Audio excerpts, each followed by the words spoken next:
안녕하십니까? 예, 아주 경제에서 진행하는 중국에 관한 수다인데요. 오늘은 시진핑의 2차 남순 강화라는 내용으로 아주경제 북경 특파원이 써놓은 글인데요. 이 글의 내용을 보면서 현재 중국의 개혁개방 상황, 40년이 지나서 어떠한 새로운 도전이 이루어지고 있나, 그리고 미중 무역 갈등은 해결될 수 있는가를 가지고 옆에 있는 곽예지 국제부 기자와 같이 얘기를 나눠보도록 하겠습니다. 안녕하십니까? 네, 안녕하세요. 예, 곽예지입니다. 또 우리가 이렇게 보고 세 번째 방송을 하는데 한번 우리 시청자들이 쉽게 이해할 수 있도록 지금 중국의 경제 상황, 그다음에 이제 개혁개방 40주년이 됐는데 네. 이때 어떠한 경제적 도전과 그런 게 이루어지고 있는지 좀 설명해 주십시오. 네. 이제 시진핑 2차 남순 강화라고 하는데요. 그러니까 개혁 개방 40주년을 이제 앞두고 있습니다. 근데 이제 그 40주년을 앞두고 나서 시진핑 중국 국가 주석이 옛날에 덩샤오핑 주석이죠. 덩샤오핑 주석 때처럼 이제 남쪽 지역을 강화하는 이런 개혁 개방 정책을 들고 나온다는 내용입니다. 남쪽을 바꾼다. 제가 옛날에 홍콩 마카오에서 유학을 하다가 심천에 좀 살았는데 옛날에 심천이라는 곳이 없던 지역이에요. 원래 여기 해주에 포함되어 있고 해주시에서 심천이라는 특구를 만들고 주의 특구를 만들었는데 이 해주도 옛날에는 발전이 잘 안 돼서 산토에 속해 있었습니다. 근데 지금은 심천이 더 크고 그것이 확장돼서 해주까지 가고 그리고 또 이제 산토까지 가는데 그 지역의 많은 문화가 사실 복건성 문화의 연장이에요. 그러니까 언어가 광동어를 쓰지 않는 지역의 언어, 즉에서 산토 이쪽은 복건성 언어랑 좀 비슷하고 그게 쩐지앙이라는 지역까지 가요. 그래서 그 문화권이 특이한데 황무지였던 것이 지금은 마천루가 아주 번화하게 발전되어 있습니다. 여기 보면은 재밌는 내용이 있어요. 제가 한번 읽어드리면 홍콩, 마카오, 중국 대륙 연결할 시진핑 다리라고 쓰는 이 시진핑 다리가 뭐냐면 강아오 강주 아오전이가 그게 뭐냐면 강은香港의 강이고 주는 주하의 주예요. 아오는 아오먼의 아오예요. 그러니까 중에서 중국 대륙의 주해와 홍콩, 마카오를 연결하겠다. 그럼 심천은 왜 연결 안 하죠? 심천은 왜 연결 안 하나요? 그게 무슨 얘기냐면은 바로 심천은 홍콩과 붙어 있기 때문에 이 세 곳이 연결되면은 홍콩까지 해서 전부 다 주강 삼각지가 연결되는 거예요. 중국의 4대 강 중에 어머니의 강이라고 부르는 강이 우리가 얘기하는 양즈장, 양자강, 중국말은 장지양이라고 그래요. 그다음에 또 이제 뭐 황하는 그 위에 산동선에서 저 서쪽으로 쭉 발원지까지 가는 게 있고 이 남쪽의 개혁개방 특구는 펄 리버 주강입니다. 구슬주의 주강을 중심으로 해서 이 주강 하구의 아래쪽에 있는 것이 홍콩, 그 하구의 맞은편에 있는 것 지도를 보면은 서쪽 방향이 되겠죠. 거기가 마카오. 이 홍콩에서 위로 올라가는 지역이 심천, 선전이라고 그러죠. 거기서 오른쪽으로 아래로 가는 것이 해주. 그다음에 거기서 더 위로 올라가는 곳이 이제 산토인데요. 산토는 옛날부터 경제가 많이 발전된 지역이고 거기서 마카오의 거기 이제 출입국 관리소를 이제 중국말로는 그 관잡이라고 하죠. 관문이라고 하는데 세관과 이제 출입국 관리소를 지나서 나오는 곳이 꽁베이. 이 꽁베이라는 곳을 나오면 주해시입니다. 이게 이제 연결된다는 거예요. 생활권으로 연결된다. 그래서 그 내용을 더 읽어드리면 2009년 말부터 총 공사비 1,200억 홍콩 달러, 약 17조 원입니다. 투입해 8년 넘게 건설했는데 개혁개방 40주년을 기념한 주요 성과라고 할 수 있다.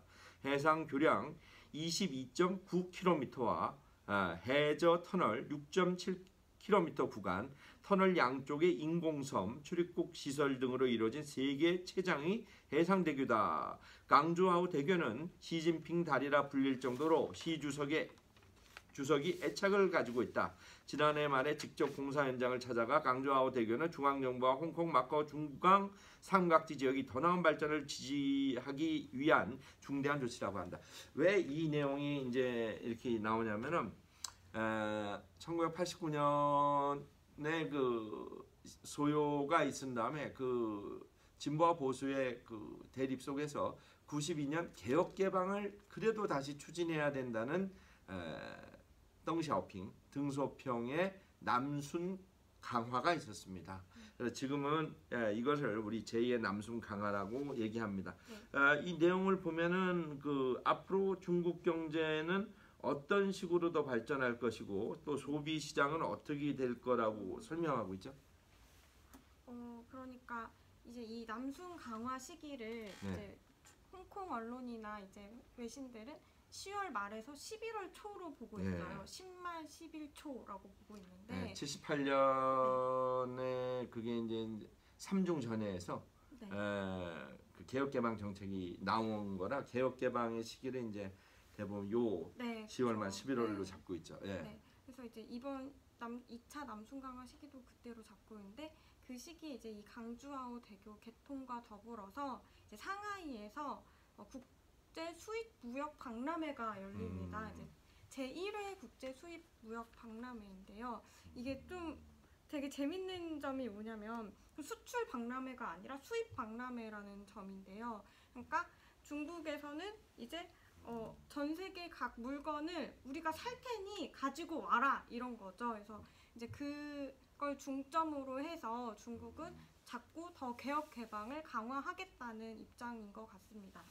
그렇죠. 저 과거에 그 상해 엑스포가 있었습니다. 지금 뭐 디즈니랜드는 있는데 그 엑스포 저 보러 가서 하루 종일 줄 서서 딱 2개 보고 왔어요.